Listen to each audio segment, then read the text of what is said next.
Hey there, so tonight I got home and I really hadn't planned on doing a video. Uh, hey there, YouTube land.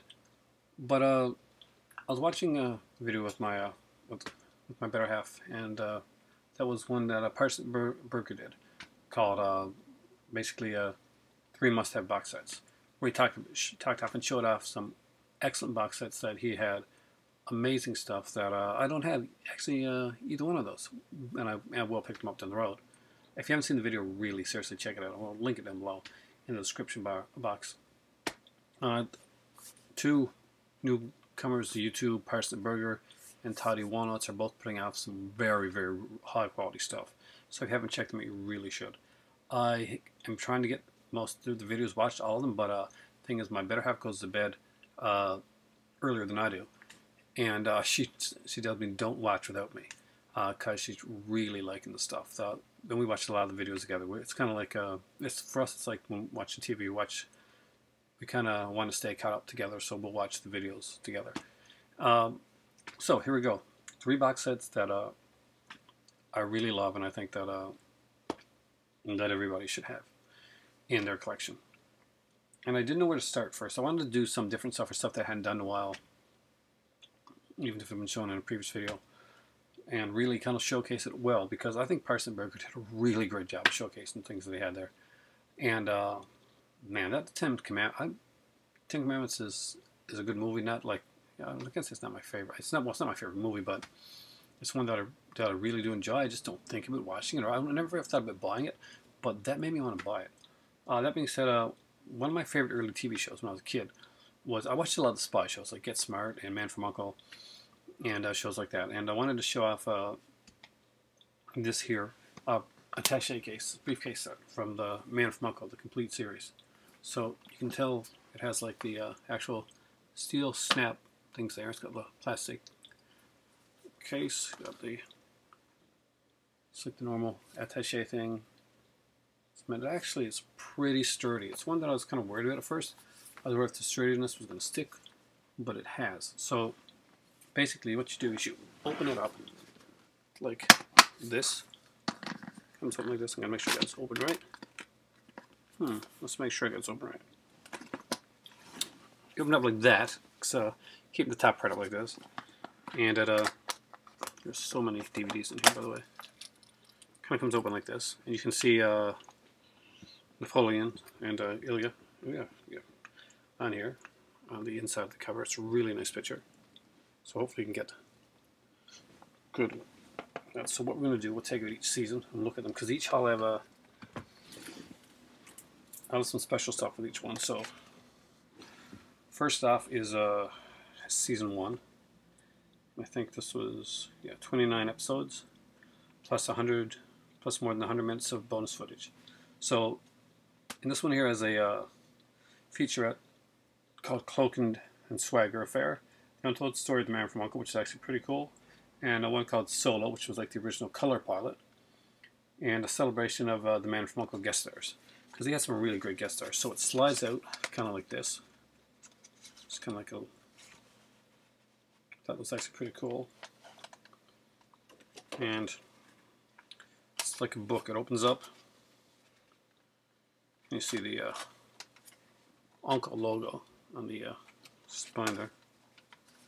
It's a nice few discs. It's like, I think 7 discs. That's 2, 3, 4, no, 7, 5, 6, 7, 8, 9, 10 discs, and 11th disc, which is a bonus features, a special features disc. And once you go to the end of there, if you go right in the back, you see this part here, it's actually a booklet that comes out, so I'll get that out. And on the back you can see a picture, which I think is really cool. I was a big fan of the series. And so you open it up here and you get the first thing you get is like the basically kind of a letter type of thing. And we have a season guide. Gives you the dates of the episodes from 1964. September 22nd, 1964 is when the first episode aired, to April 19th, 1965, which is when episode 29 aired. So there's some writing on the inside of it. There's a picture that you saw on the in the back of the box. Just a little bit on it there, and some different stuff, and of course the symbol, which is famous for. So I was always a huge fan of like shows like this. I know we have like stuff like we had stuff like Alias, and we had some shows like some different spy shows now, but I really just got a nice feel to it, to the series that I really truly appreciated.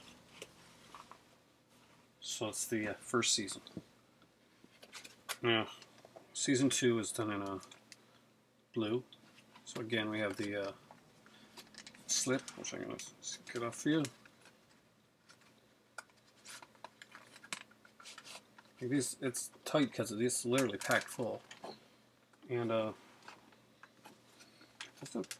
this one goes in the color. I'm not sure. I don't think it was always color. It's been a while since I've seen it. I don't think it was. If you remember, let me know. So this one has 30 episodes. So it's got one more episode than the first one. It's got like the same, like kind of not the same picture. It's got a similar picture. We get the 3 characters on there, and 30 episodes over 2 hours of bonus footage in this one here. We have the featurette, the spy tours, archives, art, and artifacts. One Spy Too Many, 1966 feature film. Actually, that was done from Man from U.N.C.L.E. And bonus feature course, Uncle VIPs, a celebration of Men from U.N.C.L.E. guest stars from season 2. So it's got the blue one there, so when it opens up, again we get that like really cool looking U.N.C.L.E. logo. And again we have all the discs. There's like a lot on this one again. I think it's another 9 or 10. So we get, this one gives us 10 discs, and of course the bonus disc. And right here is the infamous book. So we'll take that out. And of course the famous picture. And stuck in there. Again, there's another writing for this one here, basically. Take about the second season. The second season ran from 1965 to September 17, 1965 to April 15, 1966. Ran 30 episodes. We have another different booklet in here with some like different pictures of the Man from U.N.C.L.E.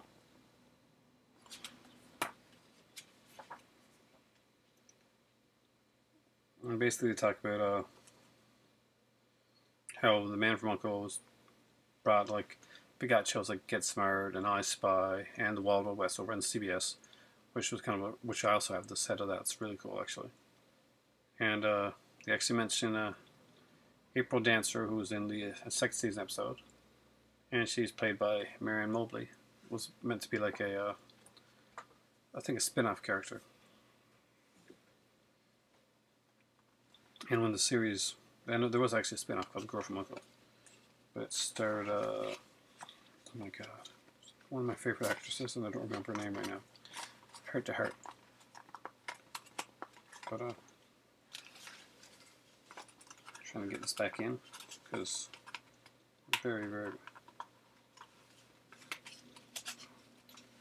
try to keep this one. This is one of the first sets that we got after I came out here. She got kind of surprised me with it early on in our relationship out here. I don't think we were dating at the time. She was just one of those like gifts, cool gifts that she gave me because she knew I collected stuff, and she was a big fan of the series Man from U.N.C.L.E. She kind of like likes the old shows too. These things are not easy to get back on. So when you get down to the next 2 seasons here, by the way, there's just like this is here too. Like you can have it to help like lift it up like this. So it's just really cool to keep it in good condition. Keep the box in good condition. So very important to try and keep these things in like a really decent condition. So this is the Man from U.N.C.L.E. season 3, and this one again we have 30 episodes, over 90 minutes of bonus footage. Double Agent, the Dave McCallum and Robert Vaughn reunion, Secret Tapes of Ilya Kraken, home movies from the set of Man from U.N.C.L.E., and of course the U.N.C.L.E. VIPs. You have that on each set because there was a lot of big guest stars in the series Man from U.N.C.L.E. Just like go on IMDb or go on Wiki and you can actually see that he had a lot of really big guest stars. It's one of my favorite shows. This was going to, like the last one, it's going to be really tight to get off because it's just so jam-packed with stuff. And again, it's got the Man from U.N.C.L.E. on the side there. I don't know if I showed that in the other ones or not, but logo, which it's kind of cool, and of course the stuff they mentioned in the back. And again, like I gotta show this because I love this, the Uncle logo, and then a bunch of discs. This one again runs at 11 discs, so we have the special features. I'm gonna take the book. It's just pretty similar. You know what you're gonna get on this. On the back here, it's the classic solo picture, and we'll have again the of course there'll be another open channel 5, channel D, and this one started in September 16th, 1966, and the season ended on April 4th, 1967. Again, there's a write-up on the series and more pictures, some action pictures from the cast as well. And this one came out basically the third season, spurred on by the success of the ultra campy Batman. You know, made room for fembots, the female equivalent of Tarzan, and an ice cream truck driving assassin.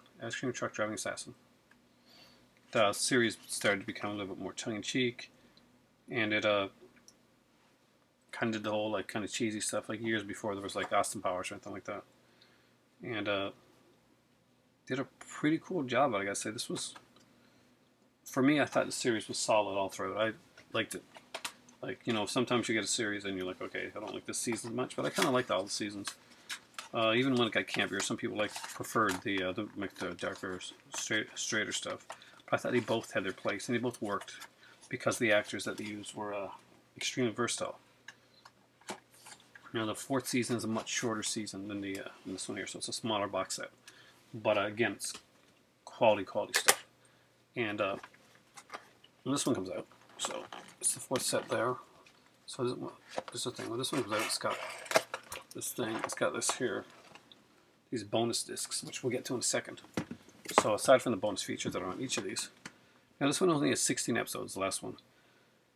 And this one has feature at MGM's Secret Operations, and of course the VIP guest star sets, guest star features. And you know, they got a lot of different guest stars on here. You know, I think Darren Gavin's on the last season episodes. I'm a real big fan of his. And of course, you have the there, and again we have another action picture from the guys. More of an action picture than the first three. The first three seem more of like a showed all the guys. And I guess this one here is the Uncle thing, and we have only 6 discs on this one. The bonus features on this one will be put with the extras. Of course, again, so I mentioned showing you the classic picture. We have the booklet's a little bit bigger actually. This one, of course, it seems like it anyway. In Channel D, episodes from September 11th, 1967 to January 15th, 1968. The last, and they had like some two-parters in this one here. They had Prince of Darkness affair, and they had the 7 Wonders of the World affair. And just some like really cool stuff. We got some again some publicity shots from, you know, the different actors in the show. And of course the action picture, which is usually on the last page. Just a lot of really good stuff. I was a really big fan of this. We'll get to the actual bonus disc now in a second, and we'll look at what was on those, which I think was really cool. But I'm not sure if anybody who's a Man from Uncle fan, but let me know if you are. It's one of those shows that I just really fell in love with when I was young. There was such a good whimsy and kind of like just a quality to a lot of the shows that were made back then. Maybe it's where I'm getting older, but I actually do find them kind of fun. So next up are these 2 bonus discs, and this is how it works. Each one has over 2 hours of exclusive bonus material, and kind of done like here, and I'll show you what the disc looks like on the inside. Just pretty standard, but it has like a lot of stuff. This one has like 6 original featurettes: Cold War, Hot Spies, Uncle and Cold War, Guns, Gadgets, Gizmos and Garb, Behind the Wheel, Uncle's Prana, that's the car, Fandonium, the music from Uncle, the girls from Uncle. There's like a bunch of promos and trailers on here as well, like from different episodes, like show trailers and like film promos, basically from the feature film. To Trap a Spy, The Spy with My Face, which was the second feature, and One Spy, Too Many, third movie release overseas, and the Man from Uncle feature film trailer from One of Our Spies is Missing. So there's 4 Man from Uncle films.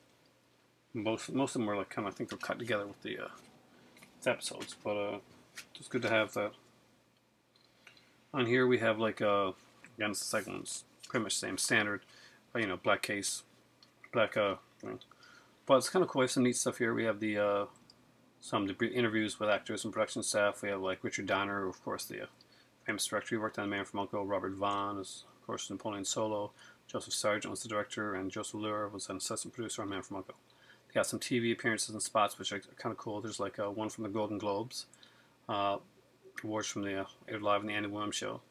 1965 Emmy broadcast with Robert Vaughn and Dave McCallum as presenters. We've got Dave McCallum on the Andy Williams Show as well, and we have a Tom and Jerry cartoon actually called The Mouse from Hunger, which is pretty cool. There's also photo and image galleries. There's a bunch of those. Just some really cool stuff. So it all goes in like that. So it's not overly like embellished with a bunch of like really super extra cool, I guess you would want to call it, features. Like there's no bunch of like toys and books and stuff like that. But it's a really quality series, and I can honestly, like, wholeheartedly recommend the show. It's a great remaster of the series as well, which is also really good to have. It goes together really well, and I've had this for a long time, and it stayed solid, and I really expected this to, like, break or bend and stuff like that, and luckily, you know, knock on wood, it'll stay good. Next up I want to show, and keeping in the spy vein, actually, is one of my favorite, well, actually probably my favorite franchise of all time. As much as I love Friday the 13th and Halloween, and like, you know, what's up, Halloween guys, look over there. The Bond franchise is probably the most entertaining franchise that I've ever seen. So when I got the chance to pick up the 5 Decades of Bond Blu-ray set, this is the 50th anniversary one, and this one actually does include Skyfall. There is a set that comes out without it, and they leave a space to put it in, but I got the I get to grab this one. So we'll start with the first one. We'll go through there's 2 like books, and they both kind of got this like Bond 50 logo. It's got all the films on here: Dr. No, From Russia with Love, Goldfinger, Thunderball, You Only Live Twice, On Her Majesty's Secret Service, which is one of my personal favorites. Diamonds Are Forever, Live and Let Die, The Man with the Golden Gun, Spy Who Loved Me, Moonraker, and For Your Eyes Only. Now, when it opens up, it's beautifully done. So when so we got the classic Bond pose there with Sean Connery with some great pictures. Hopefully you guys can see those well. I can't see what you guys can see here because I'm trying to like get this up close to you guys. So you see Dr. No there. Some great pictures from that. And they have like the girls from the films like showcasing each one. So here in 1962 we have Dr. No.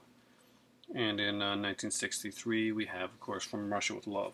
From Russia with Love is one of my favorite Bond films of all time. Especially, and it probably is my favorite of the Sean Connery ones. I know a lot of people really love Goldfinger, because Goldfinger basically, when Bond's formula became like set, Goldfinger really was the one that kind of set the formula of like exactly what you were going to get, what was going to happen in the films. You were going to get like the gadgets were going to come in, the gadgets were going to fail, beautiful girls were going to be there. You're going to have the extravagant villains with the weird quirks and stuff like that. And Goldfinger would actually really set that up well, and that would be a pattern that would follow for many, many years to come. So here we have like Bond in his like famous white tux, and as you see, there's Goldfinger there. He was voiced by another actor actually. And we have like this Goldfinger. So we got 1964 that one came out, and that's Pussy Galore.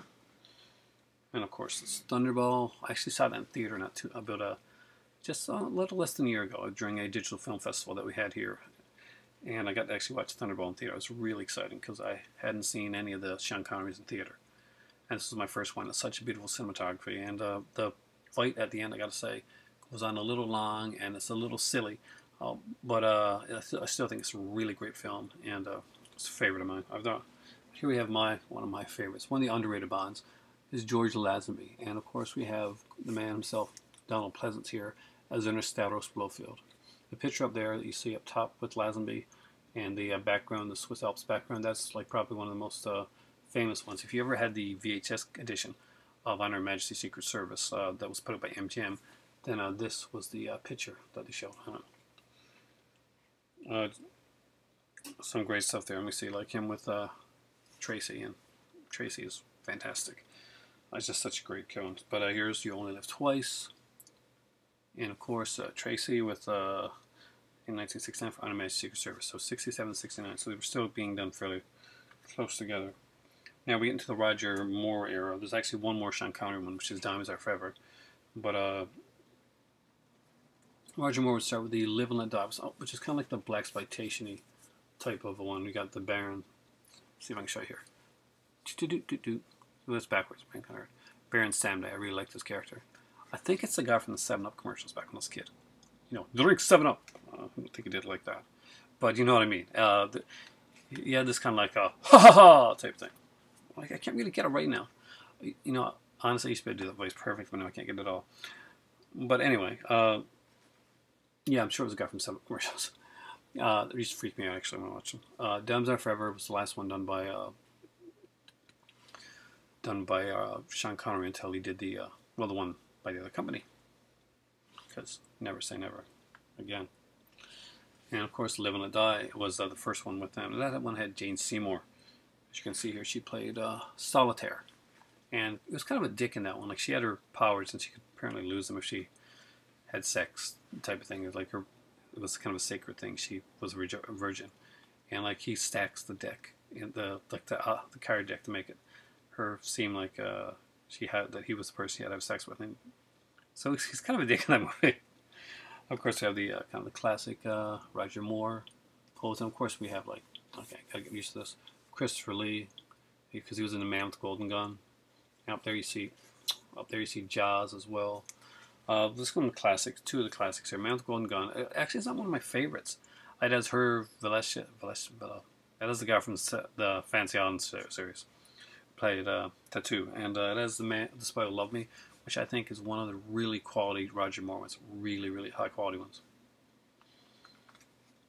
I'll get into some of the later ones, some slightly more controversial ones. So we have, of course, Roger Moore here, and we have Moonraker, which is done in 1979. I actually remember seeing that in theater. It's cheesy, and it's known to be one of the worst like James Bond movies of all time. But if you've ever seen Quantum of Solace, you know Moonraker is not the worst James Bond movie of all time. Moonraker's silly, fun, but it was a product of its time, and you know what? It's still fun to watch. Is it the best movie of James Bond? No, it's a James Bond movie. People like to really try to take this stuff too seriously when they should. And For Your Eyes Only, which was, think of For Your Eyes Only as kind of like a greatest hits of Bond. Like, it's a really well done one. Don't get stuck too much on the story, but the set pieces are really well done. It's kind of like when you're watching like the best of the franchise movie. Like when they get this, you know, you got it down pat, and you know you're gonna have some really great like stunts. There's gonna be some beautiful women in it, and there's some great stuff. So it's just kind of like some information on each of the films. Then we're gonna get into some of my favorites, and I'm gonna talk about ones that I. So again, we have the Bond 51 on here, and Octopussy, A View to a Kill, The Living Daylights, License to Kill, GoldenEye, Tomorrow Never Dies, The World Is Not Enough, Die Another Day, Casino Royale, Quantum of Solace, Skyfall, and Bonus Disc. So I'm not sure what Bonus Disc is right now, I can't remember. So again, we're going to get to Roger Moore, and of course from Christopher Walken, who was in A View to a Kill, and long before he knew that he needed a prescription, and he needed to fill a prescription, and that prescription was cowbell. But 1985, I saw these all in theater, by the way. 1983, Octopussy, I remember seeing that in theater. That had Maud Adams, of course, and 1985, at A View to a Kill, and that's Tanya Roberts, actually from well, a lot of people know her nowadays from the 70s show, but when I was a kid, I used to know her from Charlie's Angels. Now we get into the Dalton era, which is sadly short. Dalton was originally supposed to play James Bond back after Connery. He had been asked way early on, and Dalton was not. So, but he thought he was way too young for the role, and he couldn't do it. And he was smart, and he did it later on. Unfortunately, he did it in an era that became more politically correct. So a lot of the womanizing aspects of Bond were kind of like toned down, and he had to like have less girls. It was in the era of like AIDS, and there's a big like kind of to rein him in, which is a real shame because Dalton actually plays Bond very similar to what Bond should be played in the books. He's a darker character.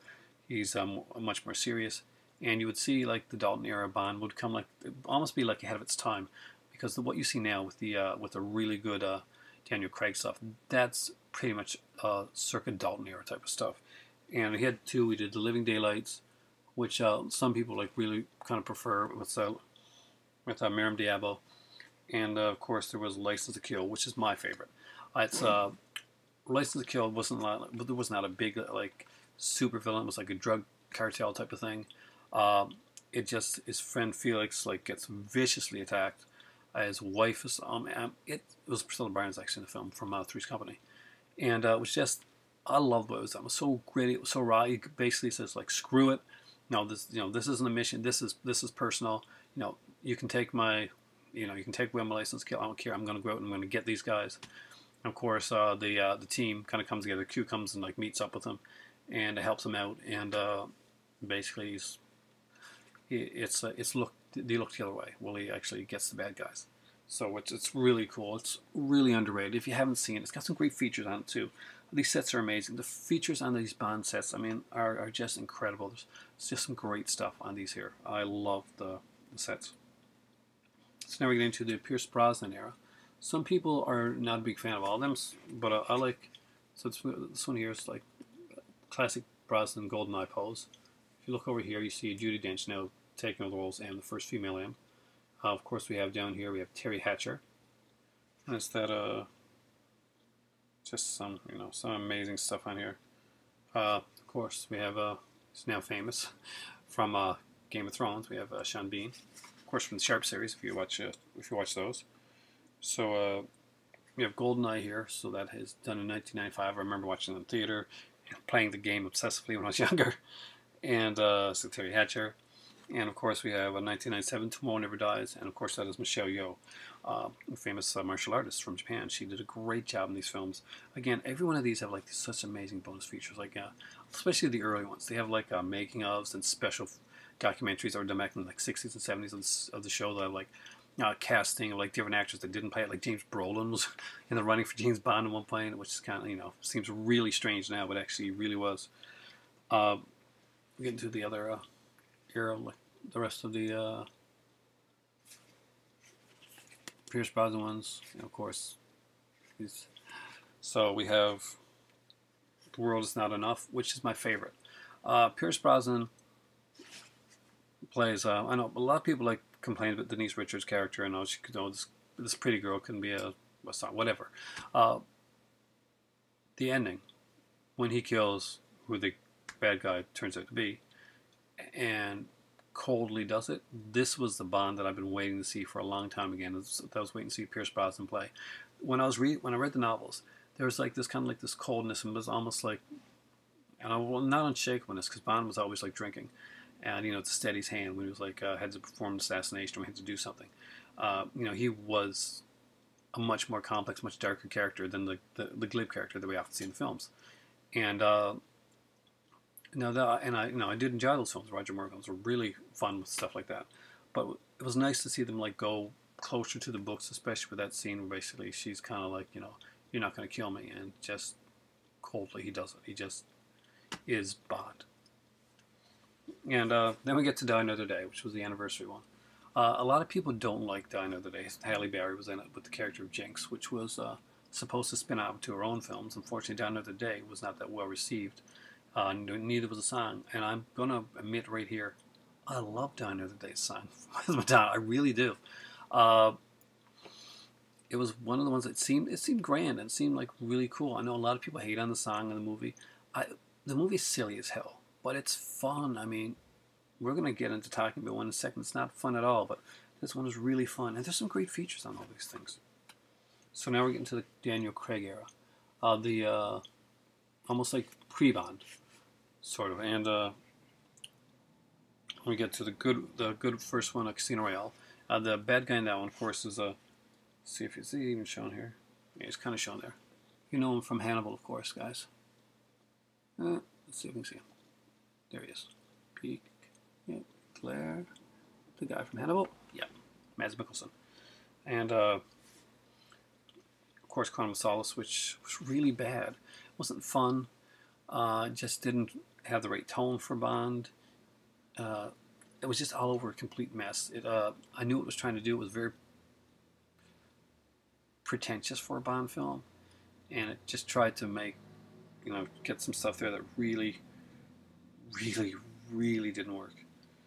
And again, we have like the Skyfall, which was the latest Bond film, and is an utter classic, amazing, right up there for Much for Love. It is just that good of a Bond film. I really enjoyed it. I love this here picture here, by the way, of all the Bonds. So we have like there, Connery, Lazenby, Moore, Dalton, Brosnan, and Craig. And whoever takes over from that, I was actually kind of hoping that maybe someone like Idris Elba would take over, because I thought he would do a great job. He's a guy from like the series Luther.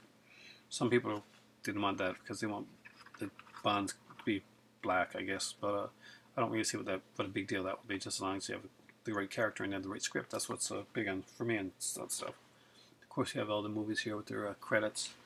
And I'd love to tell you what's on the bonus disc, but I don't remember right now. But it's just such a well done set. They just really knocked it at the park, the Bond 50 set. If you don't have it, I really, really do recommend you get it. It's a great Blu-ray transfer, some of these here. I love these films. Some of these, when they came out, I'm sure all these, I think all these now are out in single releases, but when the Bond 50 set came out, I think you could only get them through this way. So, again, it's a great set. The Bond 50 set's amazing. If you have not seen it, I mean, like, you owe it to yourself to own this set. It's just such incredibly well done set. And of course I got mine fell, and I got a little tear on mine, so be careful with that. Now, 70th anniversary collector's edition of one of my favorites. That does have some little cool things in it, and it's the Lone Ranger. Now there was another Lone Ranger set that came out that like complete series came out later on. Didn't have as much features or bonus stuff as this has, but it had the rest of the series. It had the seasons with the other actor that played Lone Ranger, and I really, really wanted it bad. But the place that I had was going to get it from Costco. These sold out like in like a day or two, so it never came back again. So here we go. It shows the kind of shows you what's going to be on the inside. So we'll open it up, and it opens up like has like kind of a different type of case like this because it needs it for. Got a wood grain. Now as soon as you open up, you pretty much get into like that. You know that's going to be like a quality set. So first off, you get like a illustrated picture of the Lone Ranger there with, of course, an autograph. And I'm sure those ones were probably sent out to kids who were joined the Lone Ranger Club and stuff back in the day. So first off, what you get is the Season 1 Season 2 episode guide, because these are the first two seasons, 78 episodes. And it doesn't just like list the name and the date, which it does list, but it also lists like a synopsis. There's like pictures on each one as well, like different pictures. So the first episode of Lone Ranger aired back on September 15th, 1949, and it was called Enter the Lone Ranger. And this runs from 1959 to 1949. Sorry, 1949 to 1950, May 22nd. So in the space of like 1950 can be right. No, 1951, March 8th. So that's 78 episodes, and not only that, but there's bonus features on this that has like a Lassie episode, basically, where Lassie meets the Lone Ranger. There's 3 episodes of the cartoon series, the Lone Ranger cartoon series, that was done back in '96. And there's a Lone Ranger original broadcast, like radio broadcast, and it actually includes a script as well. So I thought it was pretty cool to have that on there. So William Conrad is the Lone Ranger. Next up, we get this book here, and it's just a beautiful looking book. Some great pictures on here. And there's some amazing stuff, some amazing pictures, some amazing, so kind of like a pop art look at the Lone Ranger. So table of contents, we have Who Was That Masked Man, The Saturday Evening Post, and American Idol, They Made Him What He Is Today, Behind the Mask, The Pop Contest, The Birth of an Institution, The Lone Ranger Chronology, The Joiners, The Lone Ranger Pledge, The Lone Ranger Creed, Word Wholesaler, and Eastern Authority on the West, and Unhorsed and Unmasked. So if you were a member of the Lone Ranger Safety Club, there's what the card would look like. It opens up as like, a very horse with the speed of light, a cloud of dust, and a hearty hi-ho silver. With his faithful Indian companion Tonto, the daring and resourceful masked rider of the plains led the fight for law and order in the early western United States. Nowhere in the pages of history can one find a greater champion of justice. Return with us now to those thrilling days of yesteryear. From out of the past come the thundering hoofbeats of the great horse Silver. The Lone Ranger rides again. See? As a kid, I used to love that stuff. Was it Masked Man? I love these pictures, by the way. It's just some amazing artwork in this.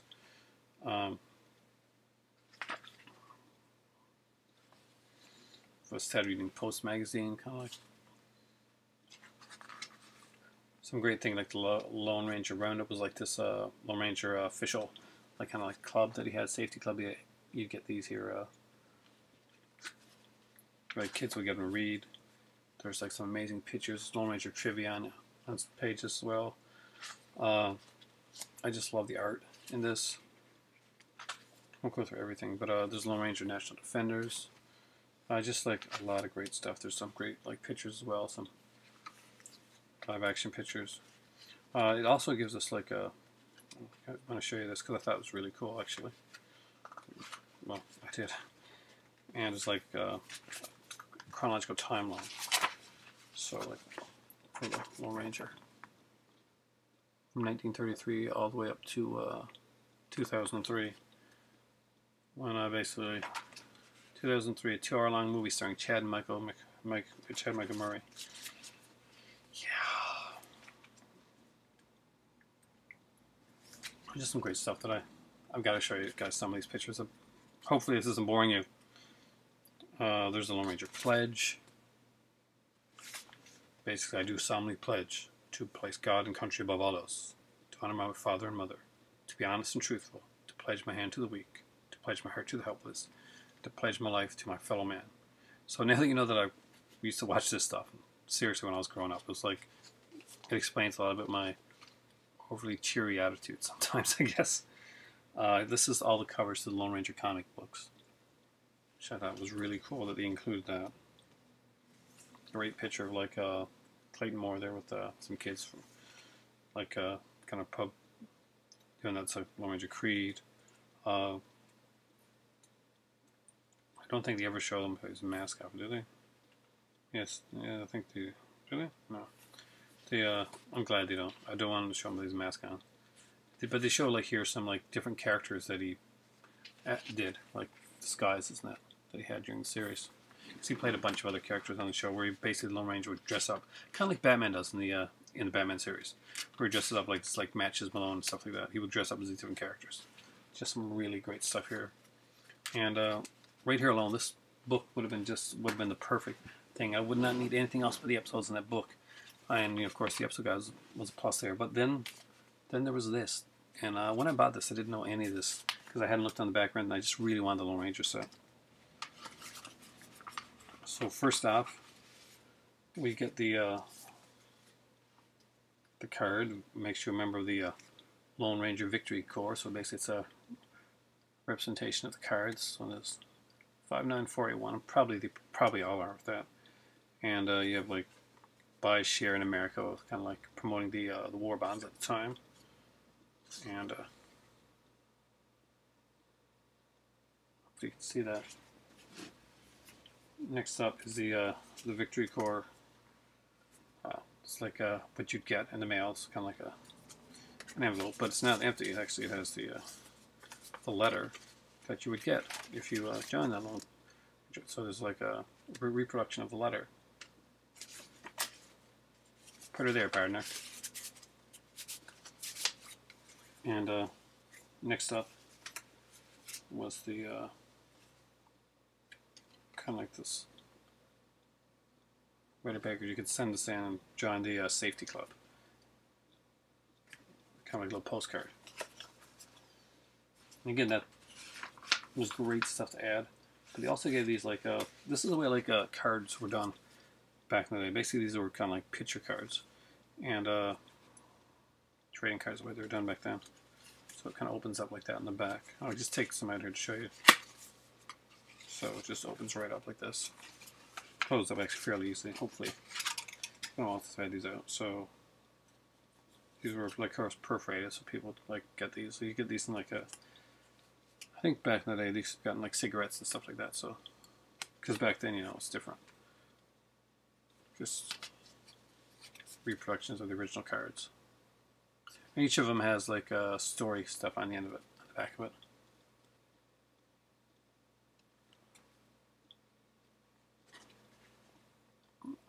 about telling you stuff about the episode.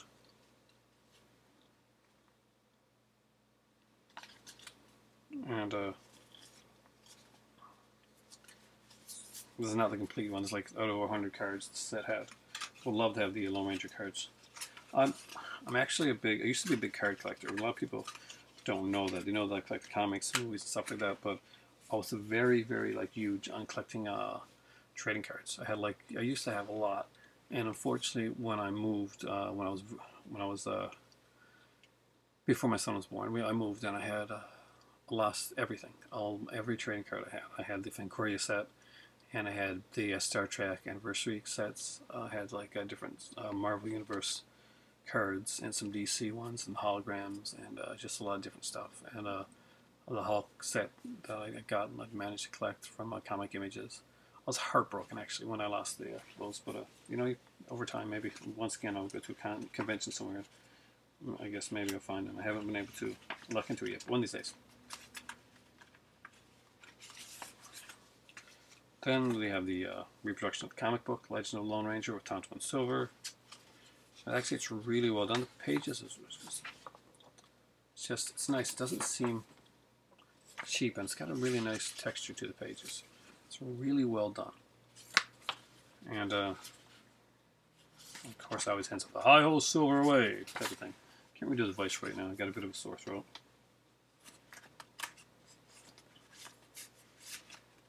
And last but not least, is I would have loved to have met Clayton Moore. And if I had, I'm sure I would have went up in some convention and saw this picture and definitely got him to sign it. So it's a reproduction of the picture basically, and it's signed. It's this field photo, like it's just so nice. And it's the Lone Ranger in silver, of course. Clayton Moore, the Lone Ranger, like on it as well. I geek out for some of this stuff. It's my childhood. Like watching Man from U.N.C.L.E. and Lone Ranger. Those were shows I watched when I was very young. Obviously, I didn't get to watch these shows when they came on the air. I was like, wasn't even born or even thought about it at the point.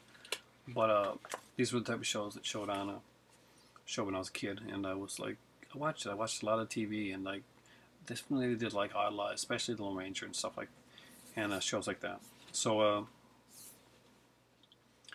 I don't know, maybe it's a different like it's a different mindset too. Well, without being too geeky. So here we go. Let's something like that. I love the way it opens up, by the way. So we got discs here and here, and I just love the art on these sets. This is just incredible. This is the first 6 discs, and then we have discs 7 to 12. A great picture of some pictures of like Tonto and the Lone Ranger, and of course Silver, and of course Tonto's horse is named Scout. So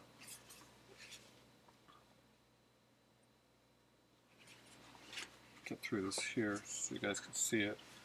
Really, I love this action picture right here of the Lone Ranger. Well, hopefully you guys can see that. It's very much spirit-like in the Will Eisner spirit.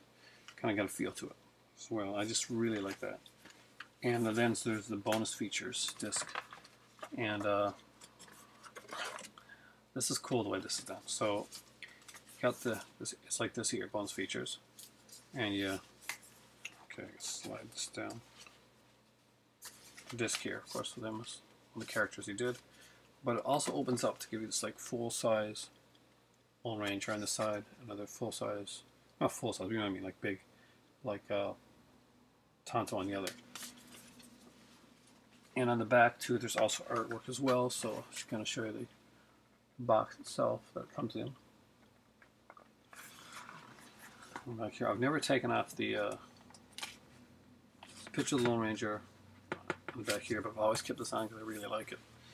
But it's a good picture of Lone Ranger, basically the high silver type picture. So let's get these back in. That's a lot of stuff to put in on this set here. Now, those are 3 sets that are like just personal favorites of mine. So I think, if you're really into like if you're into collecting, you definitely want the Lone Ranger set because it just has a lot of really great stuff. But if you're into these shows in particular, especially like they just have some great stuff. The Lone Ranger set, of course, has cartoons on it, episodes of other shows. Uh, it's got a lot of features. Uh, it's rare comic books, photo reprints, 88-page book in there, complete episode guide, limited edition collectibles.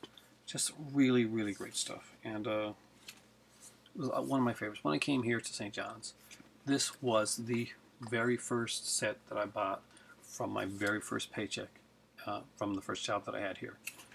And I just really enjoyed the series. These are 3 shows that I go back to a lot, movies that I go back to a lot, and to watch on here. And so there are 3 box sets that I think everybody should own. And because I've got a little bit of time left, I'm going to give you a 4th. Because push the envelope there. And that is, because I've got it right here, and I mentioned it recently, but I never really showed it, is the Universal Monsters coffin set that came out of England. You can buy it without the set coffin. I just really like it. It's a very hard coffin. It's held up extremely well. Another picture, so it comes out like this. There's a difference between the UK edition and the edition done here in North America, and you'll see what that is in a second, actually. So there you're going to see what it looks more like. You've seen like the regular edition. There we got like the side of the movies. So just take this out. Okay, so let's look at this here first. So it's just like the different like kind of credit things for each of the films. There's a huge book, like a really big book, the original House of Horror. I haven't actually finished all this book yet, to be honest with you. It's got like the Phantom of the Opera, like it's a cartoon there, and it's Claude Rains. We have like some different pictures, Phantom of the Opera there. Lon Chaney Jr. It's like different like posters from the Wolfman, House of Lanchester, and of course the Bride of Frankenstein. John P. Fulton. We got like Invisible Man. Great pictures from Invisible Man there as well. Jack Pierce, of course, the makeup artist who made Frankenstein and many other Universal monsters. Boris Karloff there with the Mummy. Mummy's probably my least favorite series of films there. I really prefer the Hammer Mummy movies as opposed to the first Mummy movie. I found that one was kind of slow. Okay, James Whale, the director, of course, and Boris Karloff, the Gentle Monster. And some great pictures of Frankenstein. Fantastic picture right there. Also has like Dracula. We have like Bela Lugosi. Unfortunately, his career would be almost hindered by playing, of course, Frankenstein meets Wolfman. Mummy, some different stuff here. Legacy of Horror. So there's a bunch of cards that come with this one. So we'll quickly go through these here. We got a Creature from the Black Lagoon, Dracula, Frankenstein, Phantom of the Opera, The Bride of Frankenstein, The Invisible Man, The Mummy, of course the Wolfman. These are all like posters from the poster cards that from all the movies that are in the set.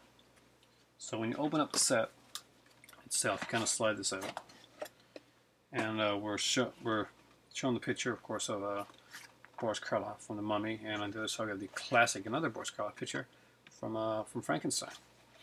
It opens up like this here. So I want to show you. There's like classic picture from Dracula. Of course, we have the again like classic. I can't think of any other words except classic for these films. Picture of like Invisible Man for.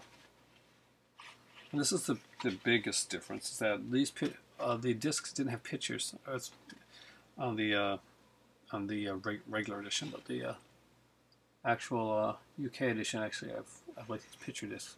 I'm pretty sure that the original set of this one in US were just kind of like plain discs with the name on it, but they actually have the pictures, and I think that's pretty neat. Of course, there's pictures behind all these, but I want to take all these out right now. This is just kind of a bonus one to show you guys kind of what this set is all about. So if you haven't seen these, there's a lot of great movies, a lot of great features on here. Like each one has like different stuff. Like we have the Spanish version of Dracula's here as well with the 1931 original edition. Dracula the Restoration, The Road to Dracula, Dracula the Dark Prince. I have a new score here, by the way, and Frankenstein is the Frankenstein Files. Each one has a little like documentary on the films. Karloff the General Monster, Universal Horror, Karloff Archive, Frankenstein Archives, Boo, a short film. The Mummy gets, Mummy Dearest, the life and art of Jack Pierce, unraveling the legacy of the Mummy, and Mummy Archives. Visible Man Revealed, Unforgettable Chronicles, Unforgettable Characters. Bride of Frankenstein again has stuff. Creating the Bride of Frankenstein, the Bride of Frankenstein Archives. That says a lot of cool stuff. The archives are really cool.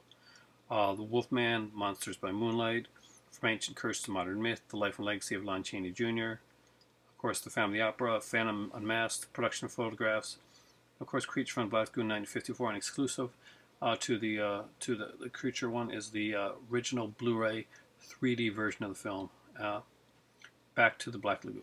And it actually, right now I've got a 4K TV, and which I'm loving, but I would seriously probably at this point trade it in to get another 3D one because I miss my 3D TV. So I'm going to put these in here. And I just, my better half, like I had no, when this one's one that I knew nothing about. She totally surprised me with during Christmas time. And she really surprised me too because my cousin Roger had actually bought me this Universal set with like four of the films on, like on 4 discs. It was really nicely done. Kind of like the 4 film favorite ones, but like a bit more expensive. And he'd got me that, and I opened it up, like hands, and he was like, "Oh man, I just got you like 4 of those movies," which was really cool. My cousin was actually here last night. He had some issues with his apartment, and he stayed over, so I didn't watch anything else tonight. Basically, we just talked a bit, and we kind of he conked out, actually here on the couch, and I went to bed early, and I just read for a bit. I'm really actually tired tonight, and I want to go to bed and just want to do some reading. I'm reading a book called Console Wars, and by Blake Harris, with a foreword by Seth Rogen and Evan Son. I can't remember, one of the guys he writes with anyway. And it's a really, really fascinating book. It's like 900 something pages. Ebook wise, and I got about 200 pages read on already. So again, Universal Monsters. That's 4. So there, 4 for the price of 3. Again, this one went 52 minutes, but it's been a while since I've actually sat down and actually really done a video. And again, I got to thank both Parsnip Burger, who inspired this video, and it's kind of video response to him, and Toddy Walnuts, who is showing some collection stuff that I now want. I know that he did the 88 films one. I haven't got to watch that one yet, like because my better half, like I started to watch it, and she's like, "Don't watch any more of that one because I want to watch it with you." So I actually was writing in like a comment. So to Todd, and basically so I gotta wait to finish that one tomorrow. It's like we watched Parsnips, one of the 3 films, the 3 box that you must have. And there's another one, like neglected ones that really need a Blu-ray release, which we want to watch, but I can't watch without her. So, guys, if I get like a little behind on some of the stuff, take it as a compliment, because that means that my better half, who does not watch all the YouTube videos with me, but she watches ones that she really likes, and I can't watch those without her. So, you guys are on her must-watch list, which means that I get a little bit slower on getting back now, and I get off work at like 6:30, so when I get home, a lot of times I'm really tired, and I just want to eat and like get some downtime. I'm trying to get into two more videos, but I'm also trying to do some writing as well, and it's been tiring. So thanks for watching, guys. Hope you guys have a fantastic night, and tomorrow's Wednesday, so it's hump day. Get over the hump and get through this week. My kids, inshallah, will be coming over with my cousin and my mom and her boyfriends for my birthday party on Friday. We emailed Zavi where my birthday presents are coming from, and I may be late getting the to show you guys my unboxings, because it doesn't look like I'm going to have my presents for my birthday. So that's a bit of a bummer, but that's what happens sometimes. Now with the one that I did order was a Splatter University for my birthday from 88 Films. I got it it was on sale from the Amazon CA site for $17, and that was a really good price for it. So I ordered that, and I'd like to have the other ones, but down the road. But again, thanks for watching. That's my video. Say hello to the giant lobster head. As you can tell, I'm pretty exhausted right now, and just want to get this video done. You're gonna watch Parsnips and Toddy Walnuts. I'm gonna link their video down boxes down in the description, but their channels down in the description box down below. I'm kind of tired, so I'm not sure if I'm gonna get that link put up until tomorrow morning. Just got to remind myself to do it because I want to get to sleep. But I'll link their channels because they really deserve. You really should. Toddy Walnuts and Parsnip Burger. There's a million channels I can recommend you. These are two of the newer ones that I can strongly recommend. They have some great content. If you're a collector and you really want to see some stuff done, like Parsnip does some really in-depth stuff. Toddy Walnuts has some great collection stuff that you really got to see. Like he's breaking down his collection. Kind of like if you watch my channel a lot and you see me doing like my Scream Factory, my arrows, you probably see me doing them ad nauseum. But he's got some, again, these are guys that have some great stuff that are going to be showing off. So I'm looking forward to their videos and like slowly getting through them with my better half because I got to wait for her. So thanks for watching. For me right now, it really is time for tea. My voice is going. I'm hoping it doesn't go tomorrow because I got to work. So have a great day and see you in the morning. Check out these channels. They're awesome.